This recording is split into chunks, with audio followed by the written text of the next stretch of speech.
तो लोग बोलते हैं मरते कैसे हैं पेशेंट?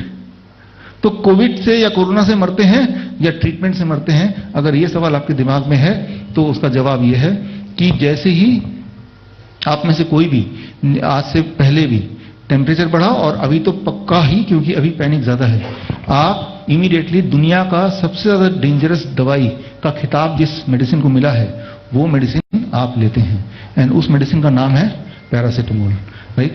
ये इकलौता ऐसा मेडिसिन है जिसको सबसे डेंजरस मेडिसिन का खिताब मिल चुका है ऑलरेडी ऑफिशियली, क्योंकि ये जितना डैमेज करता है बॉडी को इंस्टेंटली, इतना डैमेज कोई और मेडिसिन नहीं करता है। मेडिसिन सारे डैमेज करते हैं, धुआंधार डैमेज करते हैं, लेकिन उनमें भी जो खिताब जीता है वो है पैरासिटामोल, जो कि आप सबसे लार्ज क्वांटिटी में छोटे बच्चे को भी देते हैं, राइट? और लीवर फेलियर का जो सबसे बड़ा कारण है, लीवर फेलियर के बहुत सारे कारण है, राइट? लेकिन अमंग ऑल द रीजन जो सबसे बड़ा कंट्रीब्यूशन है लीवर फेलियर का इस दुनिया में, उसके किसका है? पैरासिटामोल का है। तो ये तो सोचते भी नहीं है लेने से पहले, और हॉस्पिटल में जाएंगे अगर वहां एडमिट होंगे तो वो बड़ा हाई डोज में देते हैं, very very high dose, right?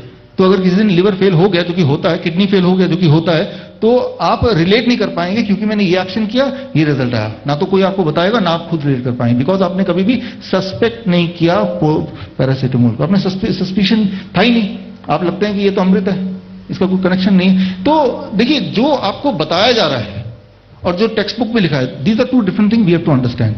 तो यहीं पे ये Davidson principle and practice of medicine 23rd edition ले लें, या इसके 20th एडिशन से मैंने ये पैराग्राफ निकाला है, और ये दोनों पैराग्राफ में क्या लिखा है, सिर्फ इतना लिखा है कि एंटीबायोटिक लेने से या पैरासिटामोल लेने से, एंटीबायोटिक लेने से आपको फीवर में फायदा तो है नहीं, लेकिन नुकसान बहुत ज्यादा है।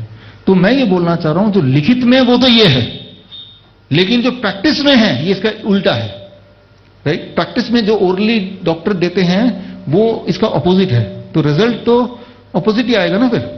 अब अगर किसी को डेथ हो गया, किसी की लीवर फेलियर हो गया, किडनी फेल हो गया, उसकी डेथ हो गई, तो हम ये नहीं बोलेंगे कि ये पैरासिटामोल की वजह से हो गया, हम तो बोलेंगे कोरोना से मर गया वो तो, राइट? हम तो यही बोलेंगे ना। इलनेस का मतलब कि आपको बुखार चढ़ जाएगा, वो बुखार कोई इलनेस नहीं है, बुखार एक मैकेनिज्म है, आपका बॉडी उस वायरस से लड़ रहा है, और उसे हम बोलते हैं बुखार। बुखार को हम बोलते हैं बीमारी है।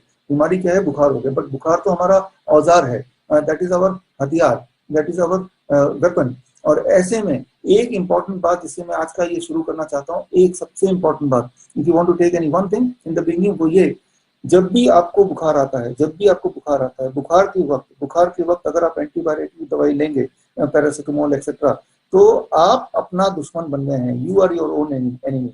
आपने सिंपली इतना किया, सिंपली से एक ही चीज किया कि आपके बॉडी का जो हथियार था वो हथियार को छीन लिया, राइट? तो मान लो दुश्मन से लड़ाई हो रही है और कोई आपका बंदूक छीन ले, तो क्योंकि आपको बंदूक उठाने में भारी लग रहा है, जाहिर सी बात है उठाने भारी लग रहा है, लेकिन आप उसका पर्पस ही था गोली मार के दुश्मन को खत्म करना, राइट? जब बंदूक को उठाएंगे भारी लगेगा, आप थकेंगे भी, जाहिर सी बात है जल्दी, लेकिन वो बंदूक हमारे लिए एक इम्पॉर्टेंट वेपन है उस वक्त।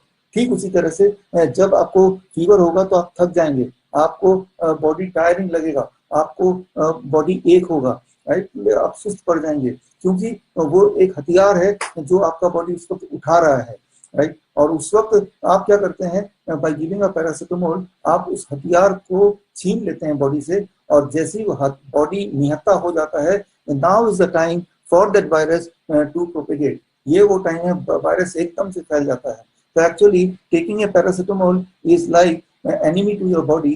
Taking a paracetamol is like friend to the virus. आप वायरस के दोस्त बन गए। You are friend to the virus. Try to understand. आप वायरस के दोस्त बन गए। एक इम्पॉर्टेंट बात जो लोग बोलते हैं, यहाँ सबसे इम्पॉर्टेंट बात शुरू में ही मैं बता रहा हूँ, ताकि जो शुरू वाली बातें आपको याद रहती हैं कि टेम्परेचर बढ़ गया 102 डिग्री, 103 डिग्री, 104 डिग्री, 105 डिग्री, तो ऐसे में अगर हम दवा नहीं लेंगे, पैरासिटामोल नहीं लेंगे या एंटीबायोटिक दवाइयां नहीं लेंगे, उसको डाउन नहीं करेंगे, तो हमें सीजर आ सकता है और ब्रेन में शॉक आ सकता है और इंसान मर सकता है, ब्रेन स्ट्रोक हो सकता है, इस तरह की बहुत सारी बातें हैं। देखिए, एक बात समझना होगा ह्यूमन बॉडी के बिहेवियर को, ह्यूमन मैकेनिज्म को, कि टेम्परेचर उतना ही बढ़ता है जितनी की थ्रेट होती है, थ्रेट के हिसाब से बढ़ता है, राइट? और बॉडी के अंदर एक मैकेनिज्म है जिससे होमोस्टेसिस बोलते हैं, तो वो मैकेनिज्म एक बैलेंस हमेशा बना के रखने की कोशिश करता है। ये काम बॉडी का है, इसमें हमें इंटरफेयर नहीं करना चाहिए। और मैंने आपको बताया कि हमारे 20,000 पेशेंट अब तक है पिछले 3 मंथ्स में, और 20,000 पेशेंट्स को हमने ठीक किया, 20,000 by today, right, it is more than 20,000 patients, और उनमें से किसी एक ने भी कोई एक दवाई भी नहीं ली, राइट। हम कितनी बार टेम्परेचर ज्यादा भी हुआ लोगों का, 103 डिग्री, 104 डिग्री, 4.5, 105 डिग्री, राइट। सो ऐसे में पैनिक करके अगर आप दवा ले लेंगे, वो टेम्परेचर को फोर्सफुली डाउन तो कर देगा, लेकिन that is the medicine which can kill you. अब जब वो पेशेंट कोई मर जाता तो बोलते हैं देखो कोविड ने मार दिया, या इन्फ्लुएंजा ने मार दिया, या फ्लू ने मार दिया, राइट। लेकिन जो वेरी मैकेनिज्म बॉडी उससे लड़ रही थी, उस लड़ाई में आपने खुद ही हरा दिया। इसीलिए पैरासिटामोल को जो दुनिया की सबसे पुरानी दवाई मानी जाती है, पैरासिटामोल को खिताब मिला हुआ है दुनिया का सबसे डेंजरस दवाई का। It is the most dangerous drug in the world, right. पूरे दुनिया में सबसे ज्यादा नुकसान, सबसे ज्यादा लोगों को मारा, सबसे खतरनाक दवाई वो है पैरासिटामोल। अब बात सारी यहीं से शुरू होगी, खत्म भी यहीं पे होगी। मैं सिंपली ये बोलना चाह रहा हूँ आप लोगों को कि जब आप पैरासिटामोल लेते हैं या जब फ्लू होता है, पैनिक में, पिछले साल इतना पैनिक नहीं था, लोग फिर भी सबर करके बुखार ठीक हो ही जाएगा, but now people take overdose, and when they die, it is labeled as death because of COVID.